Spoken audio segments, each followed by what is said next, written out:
Nous sommes le mardi 18 juillet de l'an 2017. Mesdames, Messieurs, merci de prendre une fois encore le rendez-vous de la tranche de l'information économique sur SICA. Voici le sommaire.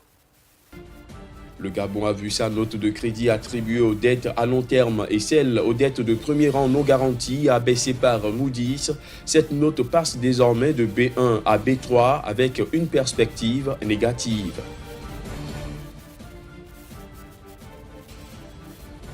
Le Togo veut lever 25 milliards de francs CFA sur le marché de l'UEMOA à travers l'émission de bons du Trésor, une opération d'une valeur nominale unitaire fixée à 1 million de francs CFA dont la durée de cession s'élève à 3 mois.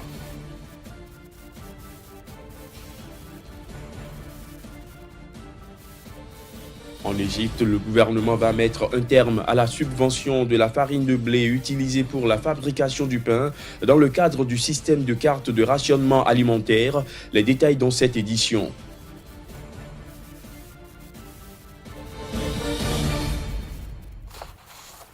Voilà pour les titres, bienvenue à tous. L'économie du Gabon fait les frais du mauvais état des finances publiques et des pressions aiguës de liquidité qui s'exercent sur le gouvernement. Conséquence, le pays a vu sa note de crédit attribuée aux dettes à long terme et celle aux dettes de premier rang non garanties abaissée par l'agence de notation Moody's. Cette note passe désormais de B1 à B3 avec une perspective négative. Voici les détails. L'économie gabonaise passe de la note B1 à B3 avec perspective négative. C'est du moins ce que révèle l'agence de notation Moody's, qui a notamment abaissé la note de crédit attribuée aux dettes à long terme et celle aux dettes de premier rang non garanties du pays. Ceci pour deux raisons principales. La détérioration des finances publiques due à la chute des prix du pétrole combinée à une capacité d'ajustement politique limitée d'une part et les pressions aiguës de liquidité qui s'exercent sur le gouvernement gabonais d'autre part. Cette réalité a lourdement affecté le profil de la dette publique du pays qui a atteint 55% du PIB en 2016 contre 33% en 2014. Cette dette pourrait se détériorer davantage en 2017 selon Moody's pour atteindre 57% du PIB, ce qui justifie les perspectives négatives évoquées par l'agence de notation. Ces perspectives reflètent également les incertitudes qui entourent la stratégie du gouvernement gabonais pour refinancer sa dette à échéance et financer son déficit malgré le soutien des institutions financières comme le Fonds monétaire international. Ce dernier a en effet approuvé au mois de juin dernier une facilité élargie de crédit de 642 millions de dollars au pays pour l'assainissement de ses finances publiques et la stabilisation du niveau de sa dette. Le Togo entend lever 25 milliards de francs CFA sur le marché de l'UEMOA. C'est à travers l'émission de bons du Trésor effectuée depuis lundi dernier. Une opération dont la durée de cession s'élève à 3 mois et dont la valeur nominale unitaire est fixée à 1 million de francs CFA. Plus de précisions à travers ces images. Au Togo, le gouvernement a renoué lundi avec le marché de l'Union économique et monétaire ouest-africaine, UEMOA. C'est à travers l'émission de bons assimilables du Trésor, dont le montant en adjudication était initialement fixé à 25 milliards de francs CFA. À l'issue de cette opération, le montant global des soumissions s'est élevé à 37 milliards 820 millions de francs CFA, mais à l'arrivée, l'État togolais n'a retenu qu'un montant de 27 milliards 500 millions de francs CFA. Il faut dire que le taux marginal est estimé à 6% et le taux moyen pondéré s'est établi à 5,89%. Au total, 25 soumissions ont été enregistrées pour 16 participants directs. Rappelons que la durée de cession de ce bon assimilable de trésor est de 3 mois pour une valeur nominale unitaire fixée à 1 million de francs CFA. Les titres émis sont remboursables dès le premier jour ouvrable suivant la date d'échéance fixée au 16 octobre 2017. Il faut dire que les intérêts sont payables d'avance est précompté sur la valeur nominale des bons. La Côte d'Ivoire va bénéficier d'un appui financier de la France pour un montant de 1 394 milliards de francs CFA sur la période 2017-2020. Dans cet accord, 918,34 milliards de francs CFA devraient permettre de boucler le financement du projet de la première ligne du métro d'Abidjan. D'autres secteurs prioritaires inscrits au plan national de développement 2016-2020 du gouvernement ivoirien ont également bénéficié de financement. Reportage. La France a décidé d'accorder un appui financier de 1 394 milliards de francs CFA à la Côte d'Ivoire sur la période 2017-2020. Une décision qui est intervenue au terme d'une mission française qui s'est déroulée à Abidjan les 12 et 13 juillet 2017. Cet appui financier devrait permettre au gouvernement ivoirien de financer certains de ses projets inscrits au plan national de développement 2016-2020.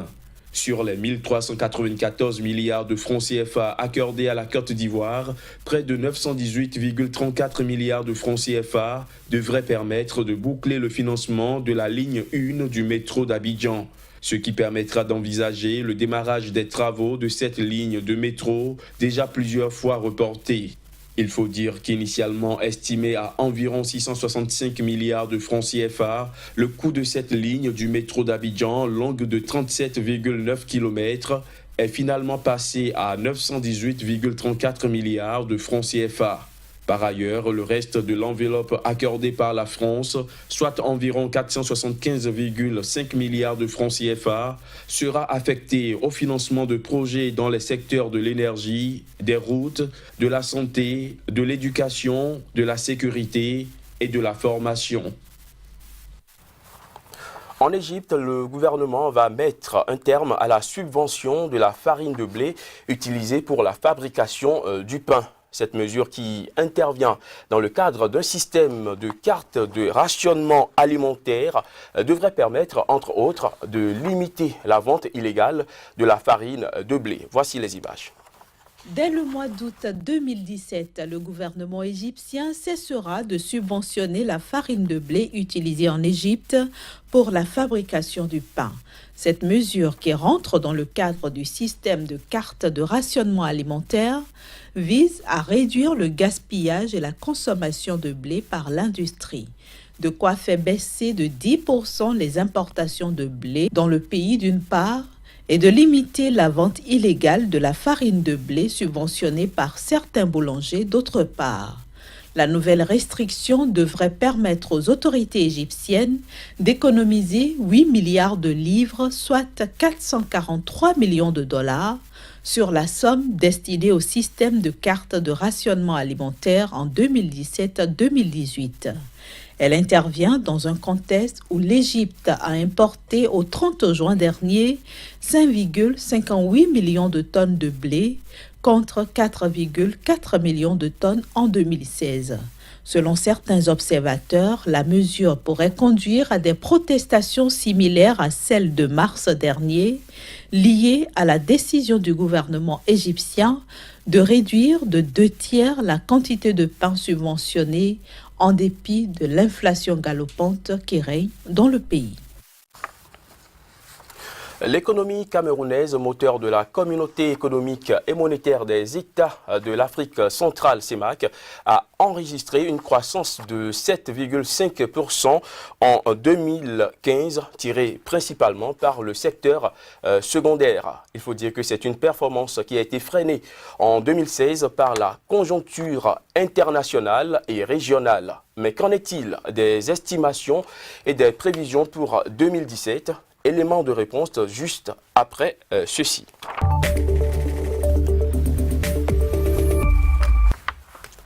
Casimir Pédior, merci d'avoir accepté d'être sur ce plateau du journal de l'économie. Après ces performances de 2015 avec une croissance de 5,7% et les estimations pour 2016 qui s'élèvent à 4,7%, comment se porte aujourd'hui l'économie camerounaise? L'économie camerounaise reste toujours en résilience malgré donc la reprise à l'international donc du coût du baril. Le Cameroun n'est pas encore en train de retrouver donc sa belle performance, et vous avez appris tout récemment la Banque centrale donc de l'État central a décidé de maintenir le taux fixe, donc pas de dévaluation au niveau donc de la zone. Conséquence, beaucoup de pays restent encore redevables donc au pétrole, et donc le Cameroun n'est pas encore sorti de l'aubaine. Cependant, le pays est en train d'observer, du moins de marquer un point positif, notamment au niveau du secteur secondaire, où le pays a quand même engrangé quelques performances économiques qui ont du moins permis à l'économie du Cameroun de reprendre un peu du souffle, de compenser un peu le déficit que pouvait donc laisser la crise du pétrole, et également la situation un peu instable au niveau de la région, marquée donc par les troubles politiques et aussi liés au Boko Haram. Donc l'économie camerounaise du moins se porte mieux par rapport aux années 2015, mais n'a toujours pas encore retrouvé celle de noblesse. Alors, il est annoncé une reprise de la croissance, notamment au niveau du secteur secondaire.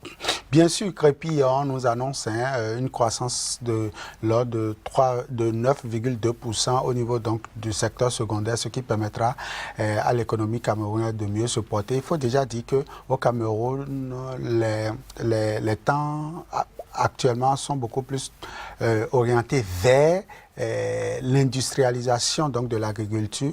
Il faut dire que le secteur agro-pastoral aujourd'hui a une attention toute particulière du gouvernement. Le gouvernement qui est en train donc d'investir dans ce secteur pour pouvoir permettre au Cameroun d'apporter de la plus-value donc à l'agriculture qui appartient au secteur donc primaire. Donc la main-d'œuvre utilisée au niveau du secteur primaire est en train d'apporter de la valeur ajoutée au secteur secondaire, ce qui permet aujourd'hui au Cameroun de maintenir une stabilité macroéconomique qui lui permet de faire face donc à ce choc-là qui est venu de l'international et aussi de la sous-région. Alors, l'inflation était de 2,7% en 2015. Qu'en est-il des estimations et des prévisions pour 2016-2017? Avec 2,7, comme vous le disiez, des chiffres certifiés déjà, le Cameroun a projeté déjà en 2016 un taux d'inflation de l'ordre de 2,3, soit une légère régression. En 2017, il est annoncé une inflation de 2,2%, ce qui aujourd'hui montre le caractère un peu, je dirais, un peu humain du gouvernement à vouloir forcément offrir un mieux-être donc aux Camerounais. Mais ceci reste encore élevé parce que 2,3% est toujours proche de 3, qui est la norme communautaire, qui est la norme au niveau de l'Union africaine et également de la zone. Et aujourd'hui, il va falloir que le gouvernement puisse bien travailler pour pouvoir faire descendre donc l'inflation au niveau du pays. En tout cas, on annonce déjà pour ce pays-là la reprise d'un certain nombre donc, de secteurs d'activité qui pourront permettre aux Camerounais de mieux se porter. Et voilà ce qu'on peut dire sur l'inflation. Merci à vous, Casimir Pédior, d'être passé sur ce plateau du journal de l'économie. Merci pour toutes ces explications. Je rappelle que vous êtes le directeur de publication du quotidien béninois d'information économique Nouvelle Économie. On se retrouve demain pour d'autres informations encore plus croustillantes. Toujours avec le même plaisir. Mesdames, Messieurs, ce sera tout pour ce journal de l'économie. Merci de l'avoir suivi et à très bientôt sur SICA.